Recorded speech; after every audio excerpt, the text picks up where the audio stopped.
for example. But I thought it was time to have a serious update for everything content marketing and Joe Pulizzi. By the way, he was nice enough to write a blurb, and I'll just quote, Okay. the godfather of content marketing. Such an easy to use guide, providing both strategic and tactical advice from the best resources on the planet. If you need a content marketing strategy or want to take yours to the next level, Content Marketing Like a Pro won't fail you. Thank you, Wow. Joe. He's so sweet. Nice. It's a really thick book as well. Yes, and the magical thing about it is, well, there's the difference with the other two. So the other two, or the revised version of the original one called Digital Marketing Like a Pro, which is the basic model really. And this is my COVID-19 baby. I wrote this one during the lockdowns because I had nothing else to do. Video Marketing Like a Pro, and they are the same size, but this one is different in a few ways. So first of all, I use, so as you can see, the images are book quotes, and they're rather nice looking, I think. So here I'm quoting from my own book. So I use a tool. Let's just talk about the tools that I use. I use a tool called readwise.io. So readwise with an s.io. And what it's actually made for is not what I use it for. What it's actually made for is that it can synchronize with the paragraphs and sentences that you've been highlighting in the Kindle versions of books that you're reading. Okay. So I read a lot of books, but I only read them in the physical form when they're like literature or prose, or the stuff that lasts forever.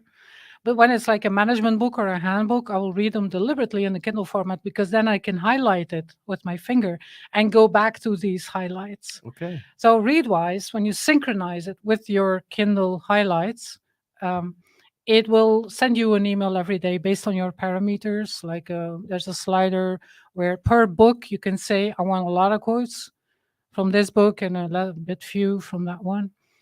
And so you get a reminder every day with 5 quotes from books that you've been reading. For me, that's about 500 management style, marketing related, artificial intelligence related stuff, like about 500 of them. So this daily email is something to look forward to, but that's not what I use Readwise for. Okay. It makes it very easy for you by using the share button to create a very good looking, it's like a tile, like an Instagram tile, that shows the book cover that you quoted from on the right hand side, and then in a nice looking font the quote that you were, and the author. So I use it because every social media platform prefers images over links. That's the images you always The images that I use on LinkedIn, for example. I know that LinkedIn is very hungry for images. So just to keep the algorithm happy and to keep the engagement high, I post images, and those are usually quotes from books I've been reading. And then 1 out of 5 book quotes happens to be a quote from my own books.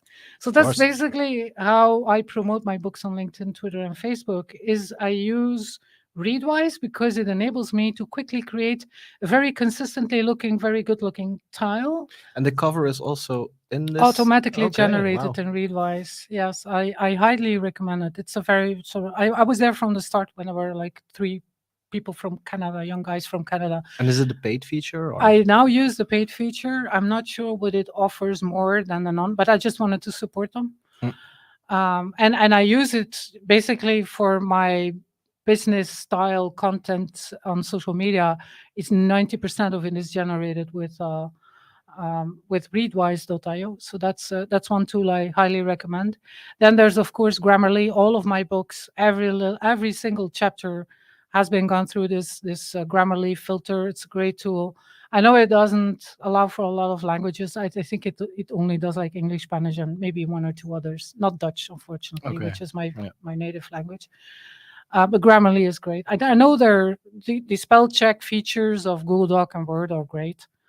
But what Grammarly can do that the others can't is that you can brief it what you want to be what you want the style to be of your text. So if you want it to formal, informal, what you want to do, is it academic, is it telling a story? And then, of course, since the start, I think Grammarly also use artificial intelligence, at least that's what I tell myself, that it learns from what you approve and what you don't approve, because it makes a lot of suggestions, Mm. and then I assume it learns from the type of suggestions that you easily accept, and Yeah. but that wasn't available when I wrote it, unfortunately, because Yeah. I would have used it. A new feature from Grammarly called Grammarly Go, Mm. which is an integration of a chatbot slash language model inside Grammarly, and you can ask Grammarly Go a question like, "What is missing in this text? Yeah. Okay. What is my main point I'm making in this text? Do you have suggestions for improvement?" So it actually it's like a chatbot that tells you how you can improve your text by understanding Yeah. the text and seeing what's missing. That wasn't available yet, so I wrote this. I think the second half of December, during the Christmas holidays, because of course, and that's the third tool I use a lot. You know which one it is. Do you have your finger on No, I no. the buzzer's still sick? Yes. So we could Yeah. say ChatGPT as much as we Yeah, but like, which is ding, great. ding, ding, ding. Yeah. So you work together with ChatGPT. A lot. Yeah. And let's just say that if you compare this book to knitting a fairly complicated sweater with patterns, which is a job if you're not used to it, can take months, right? To knit a sweater with patterns in it, and usually it takes me like 3 months to That's produce a so book. really fast already. Yeah, but it gets easier every book, because this is like the sixth book I wrote, so Yeah. it was harder the first time, and it gets easier. It's like giving birth, you know. It also gets easier after the fourth. They just walk out, right? And so usually it takes me like 3 months, but those 3 months are very unpleasant, not just for me, but for everyone that just has the bad luck of being in the same room as me. Yeah. It's I imagine that it's a little like being an artist. It can take you weeks or even months to get in the right vibe, to get the right vibe, to get in the right mood to start creating. And then I am a procrastinator, so I will wait until the very last moment, and that makes it even more unpleasant and stressful. So by the time you finally get writing and you get in the flow, as it's called, which is a thing, it's a state of mind. You're very productive, very focused. And one of the first books I wrote in one go. I think I wrote 36 hours in in a row, fueled by Nalu power drinks and very unhealthy. We are not sponsored. Yeah, that was my first book. I remember I had one of those Apple laptops, the PowerBook, which I literally bought that version because it had a glow in the dark keyboard. Yeah. Which was great because I was writing and then I didn't want to light a light. I was like Smeagol, you know, with my brushes. Because if you, of course, there's a preparation and the structure is there and the research has been done before, but the writing itself, in my experience, if you can do it in one go, even that if that go is like 36 Nalu fewer hours, you don't have the issue that when you're writing that, oh, wait a minute, this is too soon. I will explain it later. And same, that's the other side of the same coin. Basically, it's a very shitty coin. The other side is that you're writing something, you think, haven't I already mentioned it? But you don't want to go back because then you're stepping out of the flow. Focus. Yeah. Very annoying. You don't have these two problems when you're writing in one go. Yeah. However, it's very unhealthy. And also for your relationships, because as I maybe mentioned before, the very first version of the Green Book is a revised version, right? The very first version actually cost me my marriage. So there were other things going on, of course, but that was like, I just came home from, I went in isolation with friends in the south of France to get it finished. And I came home, and he and he said literally, I said, "What's wrong?" And he said, "I want a divorce." Okay. Whoa. So writing a book, guys. Very Yeah. unpleasant. So thank God there are tools like ChatGPT, because now instead of 3 months of being unpleasant, it was a rather pleasant experience of, let's just say, 3 weeks. I'll just be completely honest with you guys. So the very first question I asked ChatGPT, because I wanted to use it. I was so impressed by the tool in December when it was just like three weeks. I was in for like 3 weeks. I thought, no way that this is going to be freely accessible Mm, forever. mm. I thought it was just going to be yanked off, the internet within weeks. That was my feeling, Mhm. because it was so spectacular. But I could also see that there were a number of issues with them, which we have discussed. It could have been someone could have forced OpenAI to pull the plug. Yeah. Every week there's like Yeah. a new report or a new regulation or a new country or a Yeah. new You organization. lost your history as well on Yeah. ChatGPT. Yeah. Yeah. So it was, very risky, but I liked it so much. So I thought, I want to write this book right now. So I had this sense of urgency a lot. So the first question I asked it is on a book on content marketing, a handbook on content marketing targeted at high school students. What do you think the table of contents should be? And then it gave me the table of contents. And then, of course, I didn't literally, that is not my table of content right now. It's like starting a knitting project. Mhm. It just starts the first row, which is one of the hardest things in knitting, is to start a first row. At least I'm a very clumsy knitter, so the first row is always the hardest. And then hands it to me, and then I can just, Yeah. Yeah. start knitting away. That's how it Bec- worked. ChatGPT also uses old data in the beginning, so Yeah. you researched to be. Well, yeah, it helped that I had already written two Mm. handbooks about digital marketing as a whole. And I knew I was going to quote. I had downloaded and read at least 20 or 30 specifically content marketing related books on copywriting, for example. So I read literally 20 or 30 of them in the weeks before that and after that. And I knew I was going to quote extensively from these books. Mhm. So that would kind of solve the until summer of 2021 data issue. Yeah.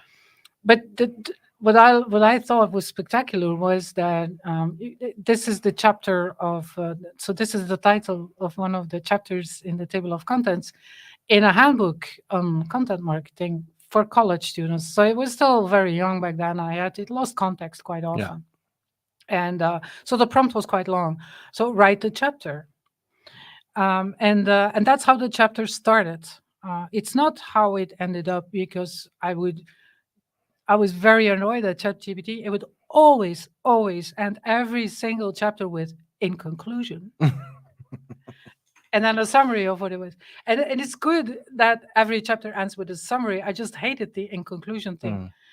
and I kept telling it, please, in my prompt, no "in conclusion." You can have no, and it kept doing that. So I learned a lot, and I couldn't have written it. I could have written it without ChatGPT, but it would have taken me 3 months. Yeah, but it's good that you use it because now you're also a little bit like an expert using ChatGPT. Exactly. Yeah, and that's good for your future. And yeah, it's also a good book for users on social runners, our businesses, brands, and also the Exactly. creators as well. Yeah. So where can we buy it? Aha. Well, currently it's only available straight from the publisher, which is called Lano. You would English speakers would pronounce it Lano. Yeah.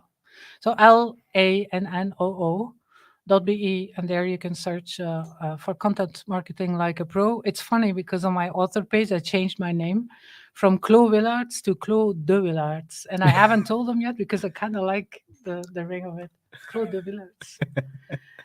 So let me know what you think. Do you think content marketing is dead, for example?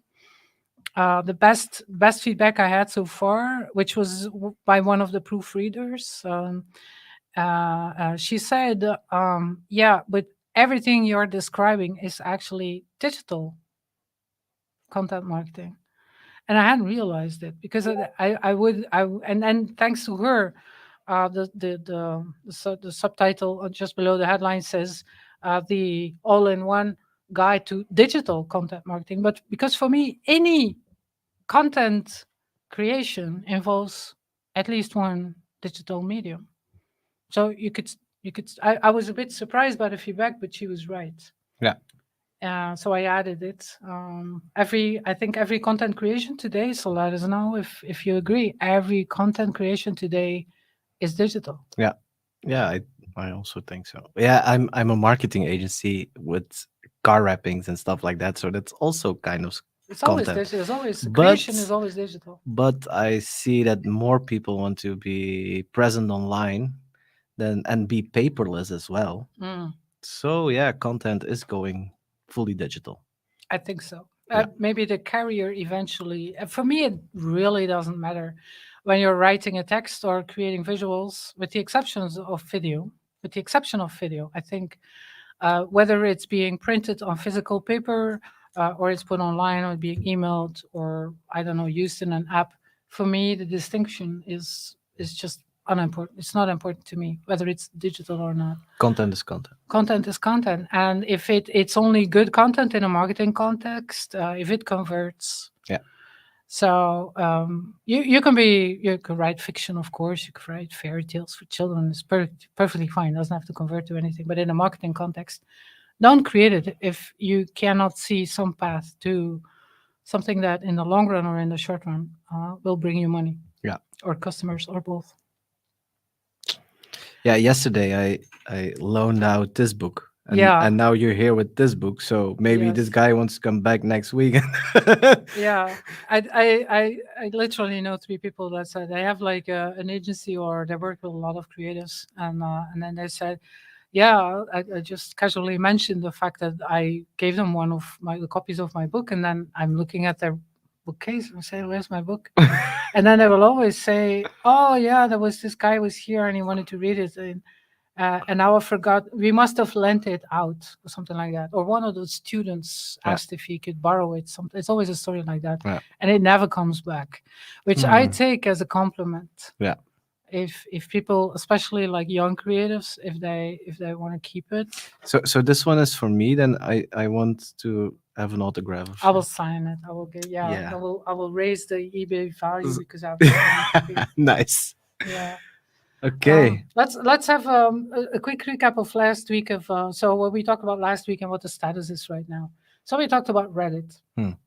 I saw it in my newsletter. It was just hard to ignore because, as you know, Reddit is one of the main sources of this podcast where I get my news and the inspiration for my blog posts and my newsletter items. It's like 90% Reddit, right? Except for this week, because last week we talked about the fact that the Reddit community, meaning some of the, I had the impression that the majority of the big popular Reddit subreddits, the Reddit users, the most vocal ones, are very upset. We're very upset with the fact that the current CEO of Reddit, who happens to be one of the founders, so it's not just someone they flew in.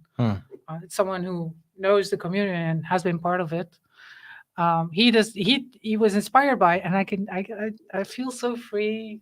So there's ding, no ding. punishment for me for mentioning Elon Musk either. I Mhm. could say ChatGPT, I Mhm. could say Elon Musk. So the Reddit CEO was inspired by Elon Musk, and he saw that on Twitter closed off the APIs and then only opened them up for people who are willing to pay for it, and it was quite expensive.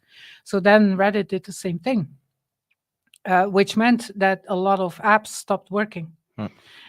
The most well-known one is Apollo. I still use the website and Feedly to access Reddit, of course, but they were upset that they could no longer use an app like Apollo.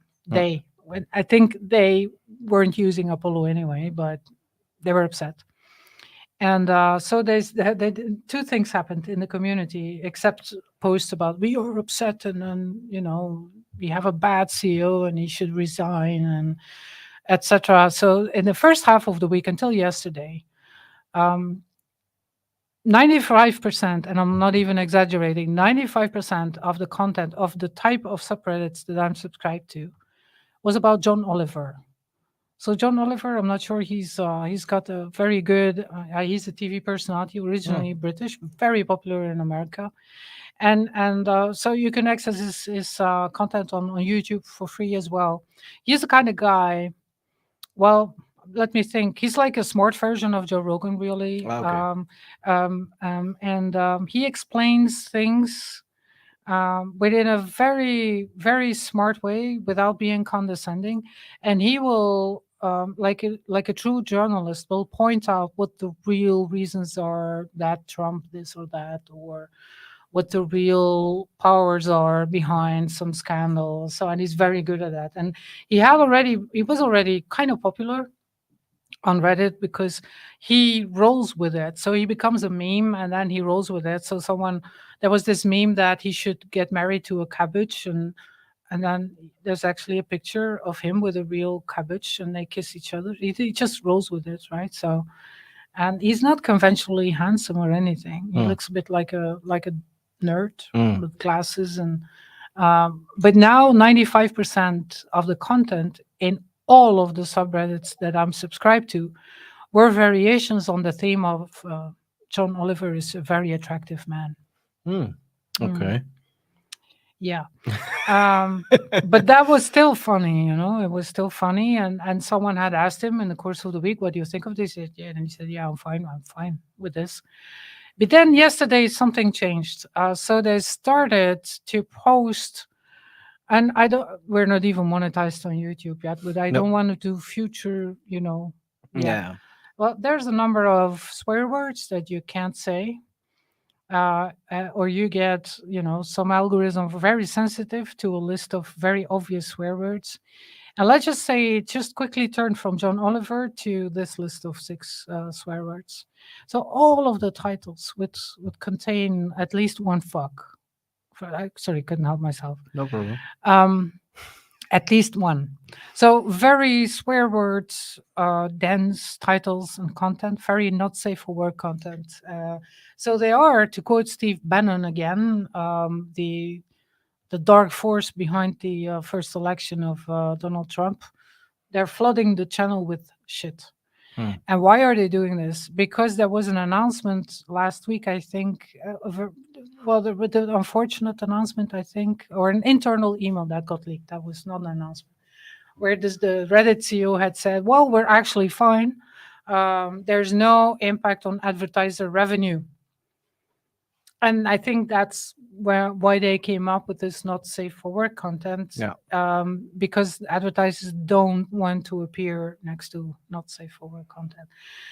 So last week I thought that it was just going to fizzle out. It doesn't. It's still burning. But the house is like, there's a little smoke here and there. It hasn't burned down yet. Okay. What else is there?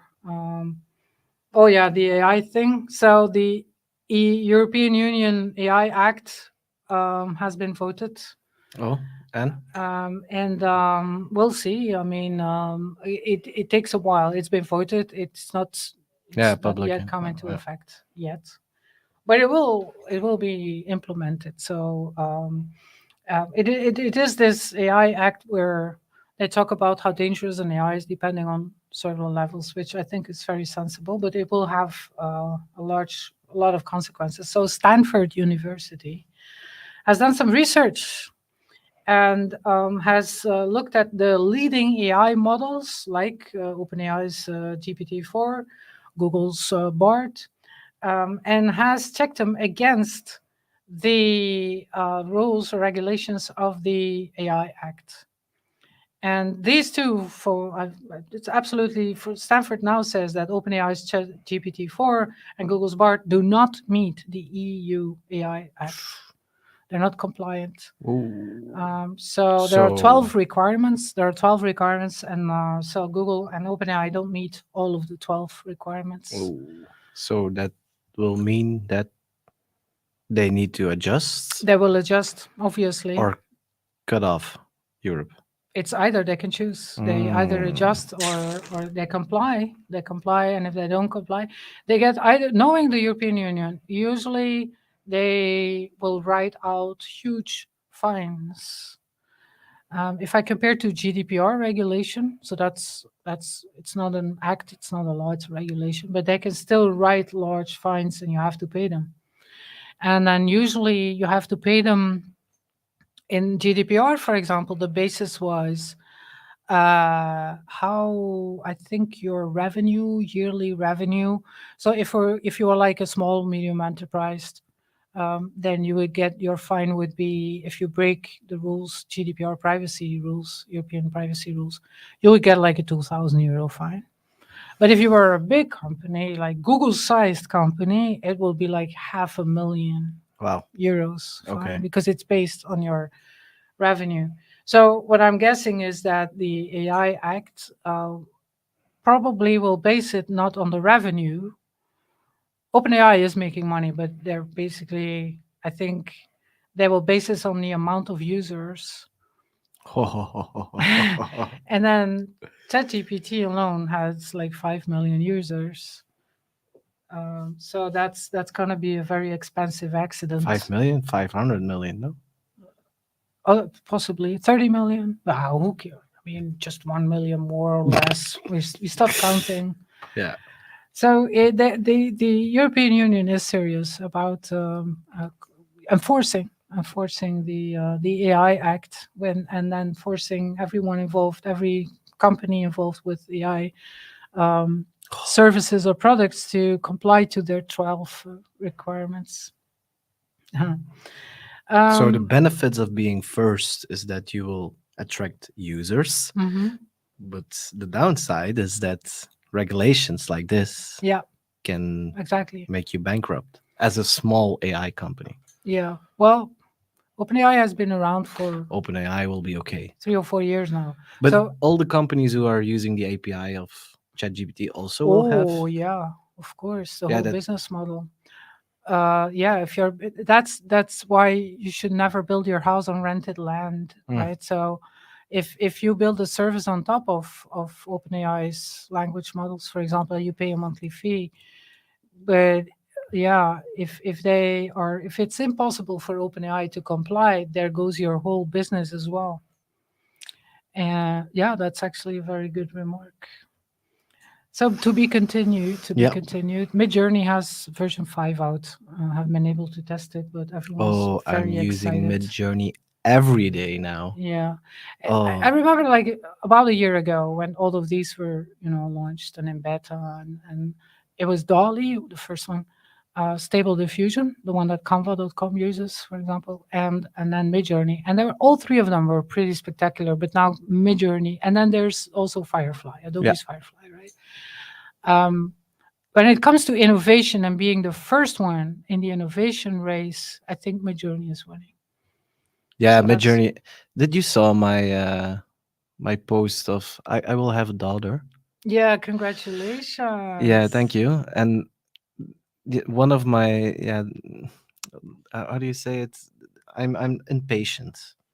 I'm an Oh impatient yes, I guy. remember that one. You want to see So what she looks like. You want to imagine yeah, what it's going to be a dad. yeah, And not yeah, just of a baby, because babies are basically yeah. Tamagotchis, right? So Like a 2-year-old, you yeah, you know? have to feed them, you have to change their diapers. It gets more interesting when they're like 6 years old. Oh my god, she's got fluffy hair. Yeah, And you didn't age one day, so that's kind of false advertising here. yeah, She looks like your wife, to be honest. She looks yeah. more like your wife than she looks like you. But this is crazy. This is Midjourney. Yeah. But it kind of helps you to imagine what it's going to be like to Yeah, be the father of like to be in charge of a real human being. that's And crazy. now you can imagine like teaching her how to ride a bicycle, taking her to the zoo. Yeah.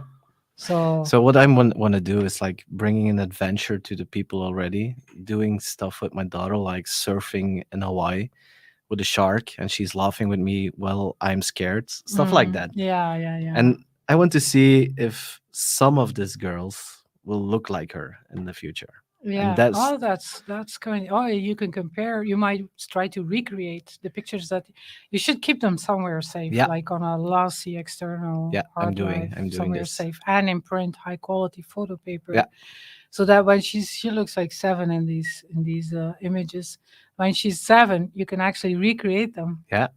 Wouldn't that Yes. be fun? Yeah, this is what I want to do. Yeah, I'm really impatient, and I tried it, and I was really amazed about this Mid Journey 5. yeah. What It it's was this already Yeah, a yeah, Midjourney yeah, 5. yeah, Oh, I yeah. see. Ah, because you have the Also pro the version. hands. Yeah, you saw They the have hands. she has five Five fingers, which fingers, is a I good as thing well. for a baby. Yeah. Yeah. Wow. So you can how many months until she gets born? December. So how many It's months? 15 weeks now, so 15 more weeks, right? 3.5 months now. Yeah. So you only have you have 3.5 months to get used to the idea of being a parent. Hmm.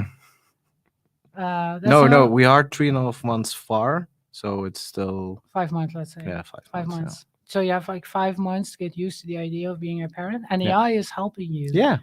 to getting used to the idea, And seeing myself as a seeing father. yourself as a father. Yeah, I think that's a great application yeah. of generative AI. Is yeah, to mentally prepare you for this new role in your life. But it's going to be awesome. Yeah. Well, let me look. Oh, let's take a trip down memory lane. And pay a visit to a place I haven't been to in like 10 years. It's Second Life. Did you have an account on Second Life, or did you miss it I missed completely? it. So there was a press release earlier this week to celebrate the 20th anniversary of secondlife.com, which so it was apparently launched in 2003, but I remember that the year of the hype was 2006. And 2006, the way we're talking about generative AI right now, was everyone was talking about Second Life, right? And what I liked about it, I was pretty active in it for a while, but it's called Second Life because it is a metaverse Mm. in the strictest sense possible. Mm. So it is, for me, the best example still of a metaverse, because there's a couple of things that I think a metaverse needs in order to be called a metaverse. So you, just like in many first-person shooters or other video games, is you are represented in this virtual world with an avatar, Mhm. and this avatar does things with the virtual environment, but also with other avatars. I think Yeah. that's really, really important. This is different from The Sims, for example, because when you leave the virtual in Second Life, when you leave the virtual reality, your avatar just stops moving. Hmm. I remember that there were like clubs where you could go to dance, and then there was music and other people, and you could flirt. There was a lot of flirting in Second Life. And but when you left, your avatar would just lean with its head against the wall and do nothing. That was one of those crazy things about Second Life. There were a number of other really weird things. So the Sims lead a life Yeah. when you're not there. Yeah. They can get pregnant, give birth, stuff like Yeah. that when you're not there. So you had to be there in order to have things happen to your Mhm. avatar. Well, let's have a look. I tried. So there were the press release says that there were still how many users? 73 million users, which sounded like a lot to me. But there are still, of course, some of them are like me and haven't logged in 10 years. But my login still works, so I'm one of those 73 million users. There are still hundred thousands of users every month, active users every month. And what it was spectacular back then in 2006, because all you needed was a browser and an internet connection. Yeah. That's all you needed. I must say that, and you just like I think you compare it to uh, Minecraft. Yeah. Because you can build things. Yeah. You can build things. So every Spend user got a money. little plot of land. Everyone got a little plot where they can build things at first, and then there were islands. And then so what did and then your avatar, you can dress it, you can make it look the way you want it to look. So it's all very familiar. But we are looking now at with the way it looks right now. There are things you can bring other media from outside of Second Life inside Second Life. So you can watch a YouTube video together. You can read. We're looking at kiosks here with pictures there. You can browse the internet on flat screens inside Second Life. The graphics, I think, for someone who's seeing this for the first time, they still have a very 2007 feel to it. The avatars you can see here, so basically they're not there, so they're like idling. The Yeah. users are not there, so they stand there like zombies. It looks a lot like downtown Philadelphia right now, where you have all these fentanyl addicts, and they also, don't move, a little hunched over, don't talk. But what I liked about it was not just the building. I liked a number of things. So first of all, I like the flying. You can teleport yourself from one Yeah. place to another. But that's good because 1 meter in real life is also 1 meter in the metaverse in the future. So Yeah. it Oh, would be yeah. When good. you die in the metaverse, you die in You real need life. to have Yeah. portals because Yeah. otherwise it's not good. And that was very easy. The downside was, however, that if you build a house, you couldn't give it a door. So everyone would just walk in on your private little corner of Second Life. So there's a map, and you can just transport yourself to anywhere right now.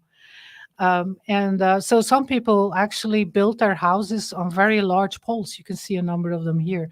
So the only way you could have privacy is to build like a large kilometers high pole, and then hope that no one, you know, comes up with the idea to see what's on top of that pole. But I liked what I liked is that it had a lot of diversity in there, and with Yeah. diversity I mean it's called Second Life because you're supposed to still have a first life in what we used to call meat space, meat like Yeah. in meat on your bones, meat space, and then you had a second life because you need that in order to keep a balance. You could have a lot of issues in the first life, and then talk about it with your second life friends in your second life. You could have like a second waifu in Second Life. So a lot of people actually had relationships with an avatar, someone else in Second Life. So that's what I liked about it. A lot of people with were not neurotypical. So who for some reason were very uncomfortable about going out to parties and in bars. They could actually go out and party and flirt and go to bars in Second Life and then kind of experiment with that. Also, the avatar could look like a lot of them used to look like. Now they look like business people, Yeah. very fit business people. Back then, everyone was. A lot of them looked like 16-year-old Japanese manga girls. Oh, okay. And but the activities, flirting was okay. There are a few that were not okay, like the gambling was a really big thing. It's kind of impossible now, but you could gamble and make Linden dollars by betting on things. And the advertising for the gambling initiatives were very aggressive. Do they also have a token? Yes, Yeah. Linden dollars. So that Linden was, dollars. you can make a house and then sell it for Linden dollars. And then I think a year after Linden dollars, which are basically Bitcoins, right? Because Yeah. they work in this environment, Yeah. the virtual currency. And you can sell your house that you build on your little plot of land for Linden dollars. And then after a year they were created, you could exchange the Linden dollars for real dollars. So back in 2006, 2007, a number of people actually became literal dollar millionaires by creating things in Second Life and then selling them to other people, like custom clothing or objects. You can, yeah, it's just like Minecraft, really. You can build things, but then you can also sell them. You can still do that. I noticed that I still have 160 Linden dollars in my account, so I can buy fancy clothing for my avatar with that. This is crazy that, Yeah. metaverse is already existing 20 years ago. 20 years ago. And a few years ago, Mark Zuckerberg, oh, Meta, Yeah. we are new. And Yeah, exactly, exactly. Mark Zuckerberg, he had a great week, by the way. Yeah. Well, first, I will. There's one silly news, and then there's the serious news because he now reacts to Apple's Vision Pro because of obvious with the what's it called, the Quest. Yeah. Meta's Quest, and then in fact he changed his company name to Meta. Kind of, he was Yeah. very confident about the fact that Facebook would become the metaverse. Yeah. Company, which now is not a popular idea anymore. Let's put it that way. Mhm. And he said he had actually very, very sensible criticism of the way that Apple sees the mixed reality world.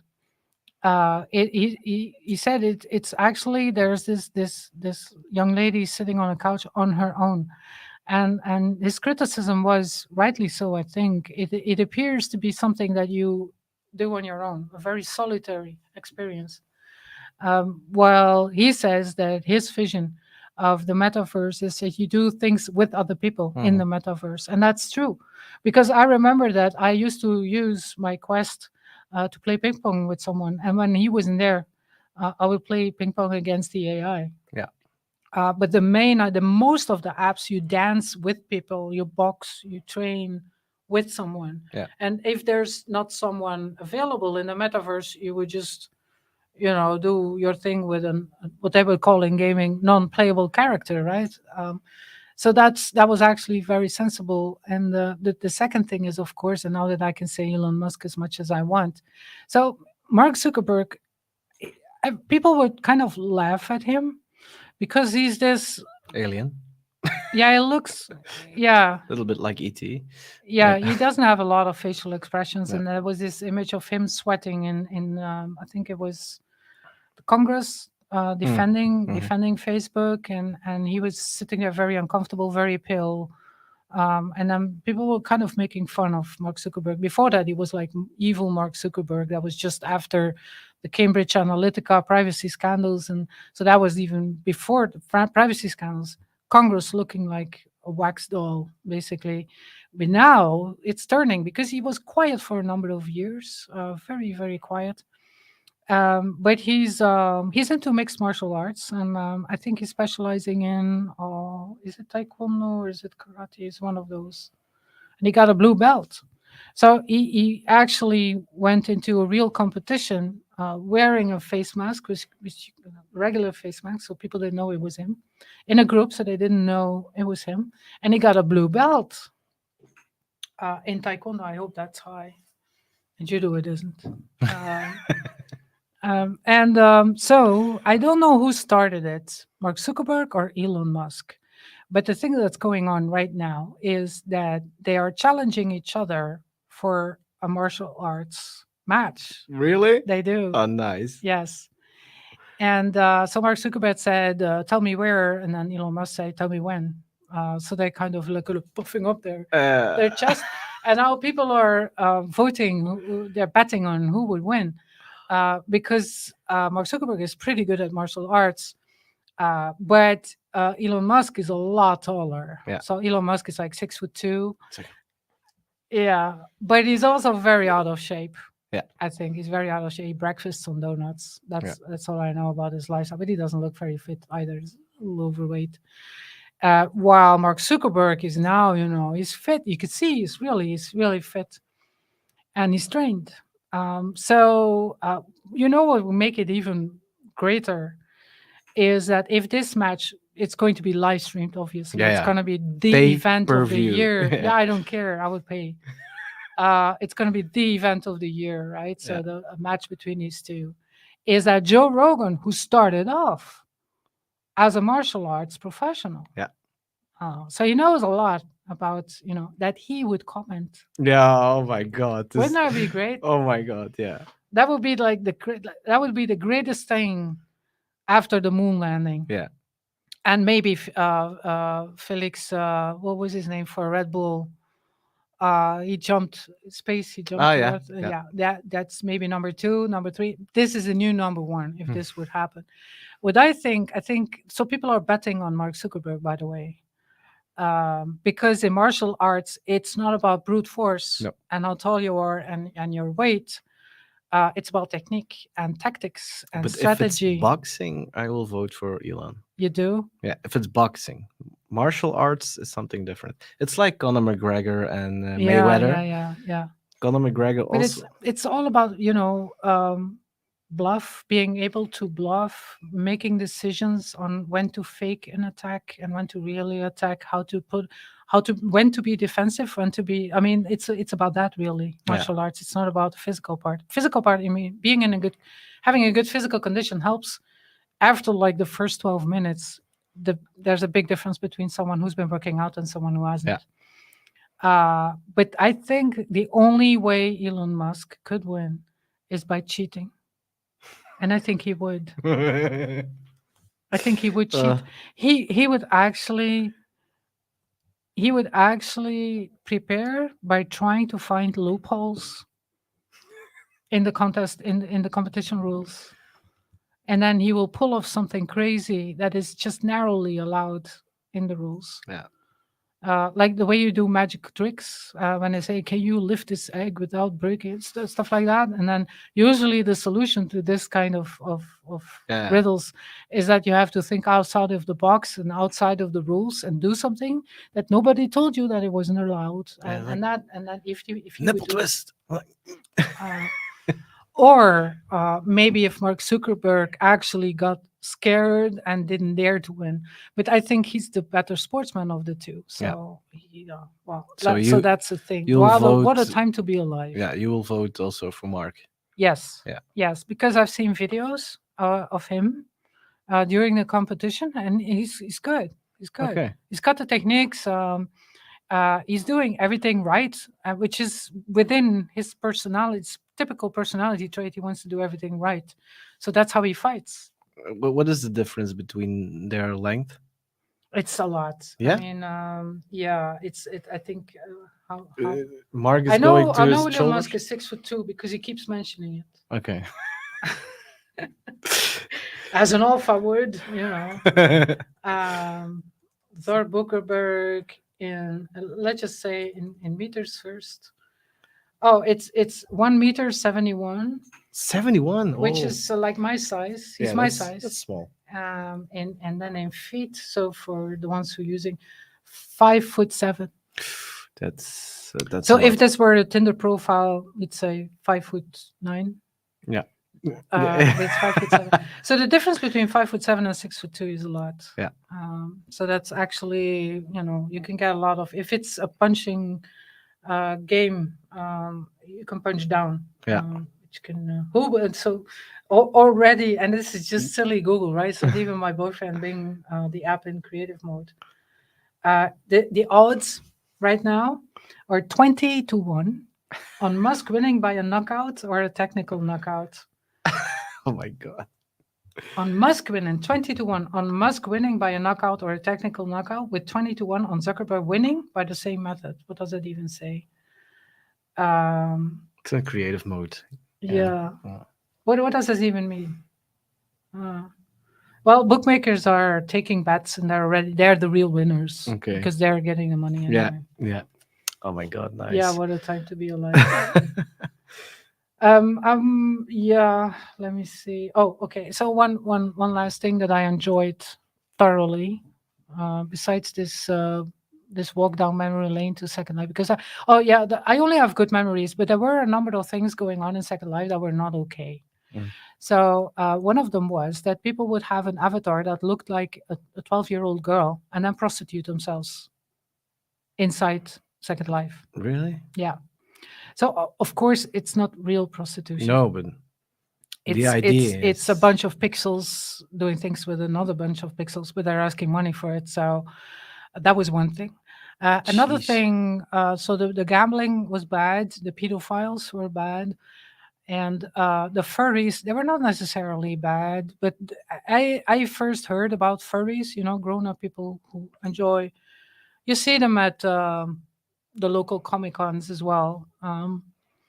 Usually, I mean, I'm not going to say that they're being bullied, but they're made fun of usually when they come to a convention. A furry is someone who actually fantasizes, and that's why are they made me not bullied or made fun of. For them, it's very often a sexual fantasy of being a furry animal, like a cat or a wolf, and they will walk and behave, etc. But it's for them, it's for most of them. I'm not saying that they're all the same, but for most of them, they do it because it excites them. And the first time I actually came across this community was in Second Life back in 2006. There were a lot of them. There were more than their furries in Second Life than you could actually come across, even if you went like 2 or 3 times a year to Comic Cons. There were also a lot of chat rooms for children, and there were people You see how they Yeah. type, you know? Well, some people would also, have an avatar that looked like a unicorn and then prostitute themselves. Hmm. Hmm. But that was clearly fantasy. You could see that this was in the fantasy realm. Well, the 12-year-old ghost thing, that was everyone was having a really hard time with that. So the gambling is no longer possible, but the other things are still going on. And in the chat rooms, because that's what most people do, is chat with others, text-based chat. It's very often between flirting and then actually having conversations about very hardcore stuff. This will also be the problem for the next big thing in the Yeah, metaverse. exactly. Yeah, Yeah, because it will be decentralized. I think that's the main reason. While there are still 200,000 of users, active users every month, is because of this freedom. Mhm.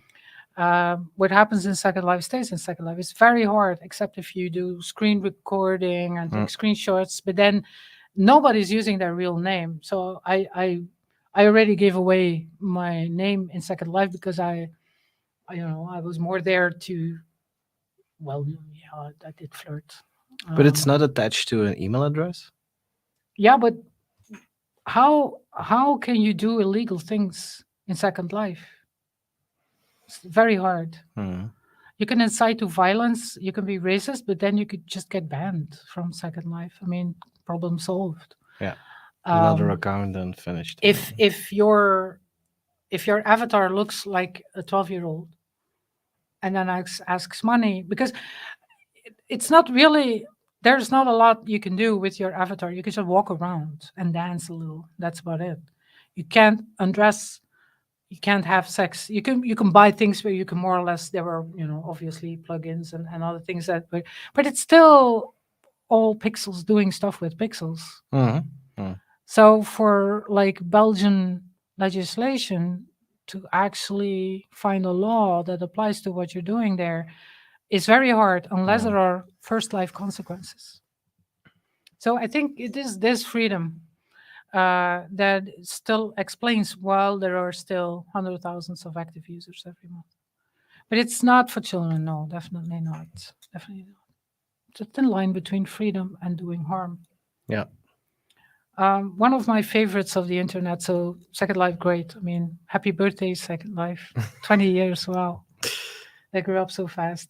So every year, I literally, and it's not an exaggeration, I literally look forward to the moment when the webcams are activated. Uh, in a place called, I think it's in Alaska. It's a natural. They don't call them national parks in Canada. I think it's a natural reserve called Brooks Falls. The bears. The bears are back. So let's have a look at the bears. So there's a link. It's the first link in Weird and Wonderful because we're almost at the end, and I want to show you the bears. Yeah, the Brooks Falls brown bears. So the bears are back, and there's explore.org is the URL, and there are a lot of wildlife camps, which I think is a great idea. I know how hard it is to do constant live streaming and this rather high quality. You need like an internet connection in the middle of the wilderness, right? You need to protect it against people and bears and the Yeah. weather. Yeah. So it's, if you're not looking at this at the falls, I don't see a single bear right now. It's No. also getting dark. Um, but the idea is they're still pretty skinny because it's early in the summer.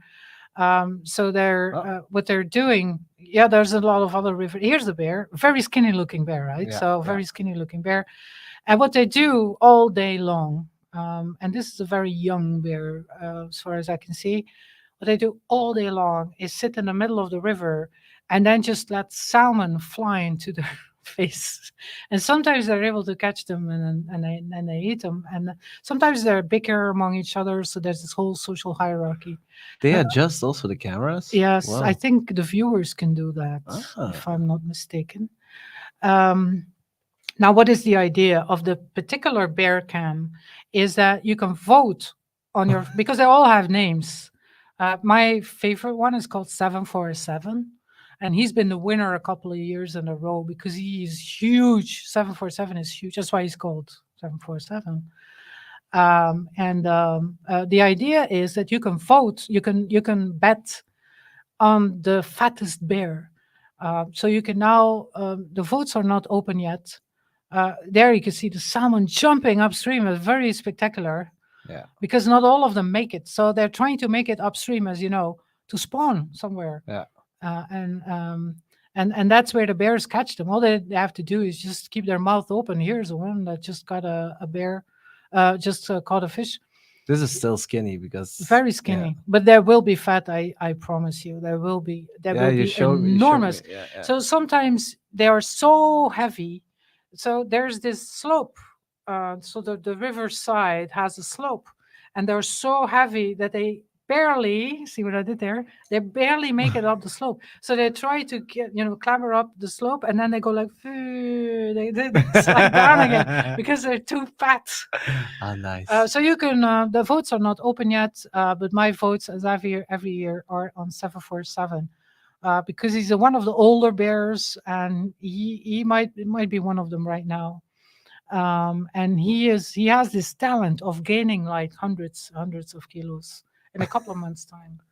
That's crazy. And then they go and sleep, back to sleep.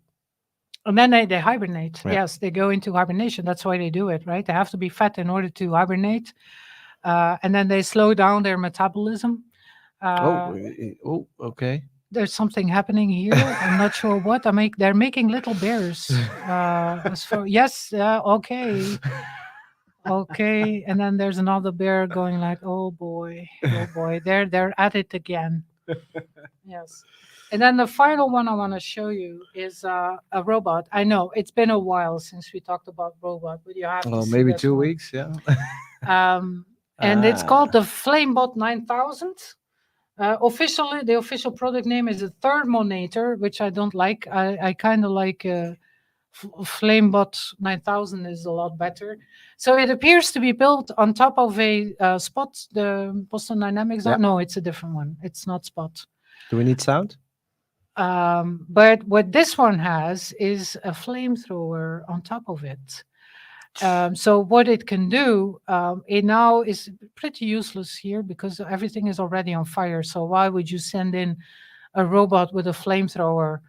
I'm just, let's just say I'm not sure how much it cost. Let me check. It's not, the price is not available yet. It's shipping in the third quarter of this year, so later this year, and you can join a wait list. But I kind of, just imagine what you could do if you're in the Ardennes in Belgium, spending a weekend with your best friends, and then one of them brings the Flamebot. You're all very drunk. You had a barbecue and had too much to drink, and then someone says, "Wouldn't it be fun to bring out my flame-throwing four-legged robot? And Bobby. What could possibly go wrong? Would you name it Bobby?" Maybe. No. It reminds me, Elon Musk actually had a flamethrower, right? Yes. Which is Elon Musk. Let's look what the name of that flamethrower is. Flamethrower. What did he call it? It's for it's for his boring company. I'm not sure. And they $500. Really? Yeah, there is an actual flamethrower by Elon Musk. One of his companies is called the Boring Company, so they make tunnels, and you can buy it. And they sold for $3.5 million worth of flamethrowers. Wow. Never heard of it? No. Oh, that was in 2018. Okay. Yes, but no specific price. But yeah, it looked like a good idea back in the days.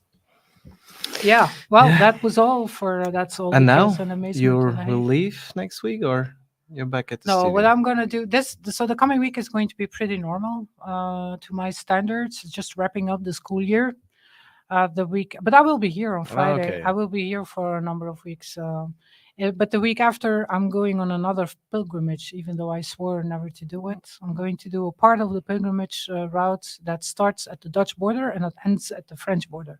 So I'm going to cross Belgium, but that's only in like 2 weeks. Okay. So another, probably unwise thing, but I want to do it. Yeah. Just to see if I can do it again. Yeah. That's why. I know you had sore feet back Yeah, then. Yeah. infections. Yeah, I had like what's it called? Planetary. Yeah, it's the infection of the soles of your feet Hmm. really, and yeah, it's very painful. Took me months. Took me months to heal from, but I had not the right shoes. This time I have the Oh, real deal, okay. actual walking shoes, hiking shoes.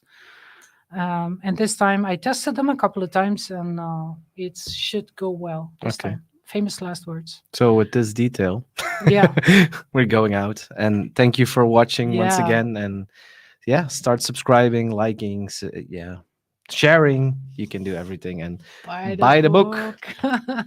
Bye, everyone. Bye bye. Bye.